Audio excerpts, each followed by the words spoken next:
National Assembly has passed the 2025 Appropriation Bill, approving the total budget of 54.9 trillion naira with 300 billion earmarked for health intervention to combat tuberculosis, HIV/AIDS, and polio.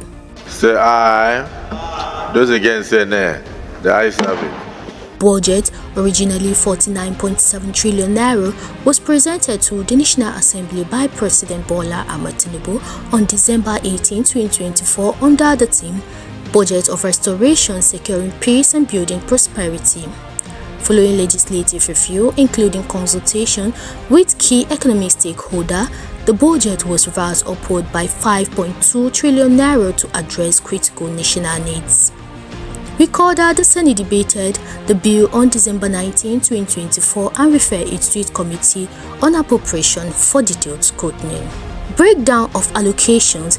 Health sector intervention 300 billion naira has been set aside to procure vaccines and drugs for TB, HIV/AIDS, and polio, following the United States suspension of health aid to Nigeria.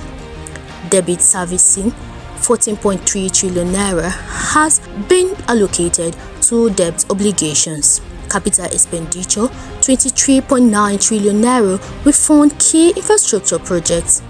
Recurrent expenditure 13.1 trillion naira is earmarked to run government operations. Statutory transfer 3.6 trillion naira will be allocated to various government agencies. I hereby present the report of the Joint Committee on Appropriation on the 2025 Appropriation Bill.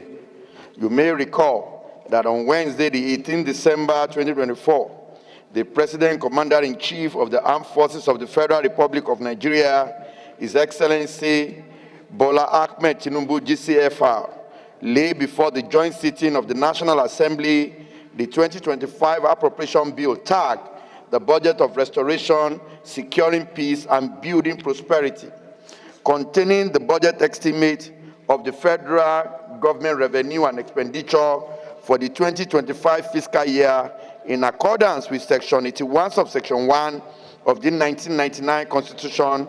On behalf of the Committee on Appropriation, I wish to thank the President of the Senate and the leadership for their support to the committee.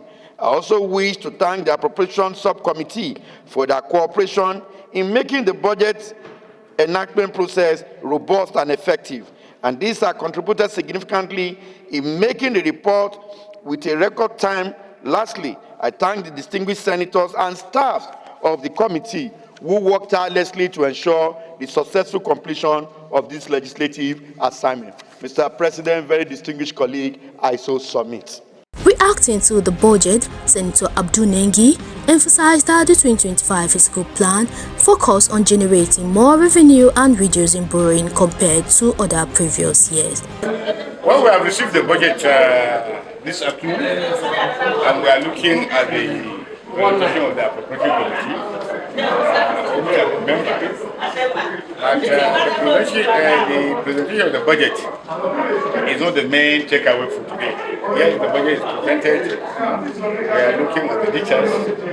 But what is the main takeaway is that the 2024 budget capital component is still being expected to be implemented.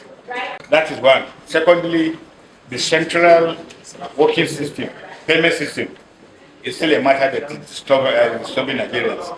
And the Senate unanimously called for its abolition and go back to status quo. So we're looking at the budget, and we hope this budget, as big as it is, can be a catalyst for development for all. I think this time around we had an opportunity to get more revenues and therefore less borrowing.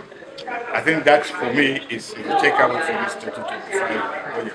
So if we can enhance our revenue profile going further, I think a lot of things will turn in, and we'll see more capital component of the budget being developed, bigger than last year, and more implementation.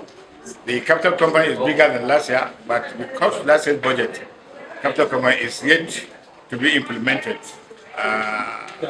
Averagely of 25%, and that is a lot of worry for me. So I hope the President, the Executive, will pay attention to the implementation of the capital component, which is the catalyst for development and growth in our nation. Peterside Rejoice Eneki reporting for the Premier News.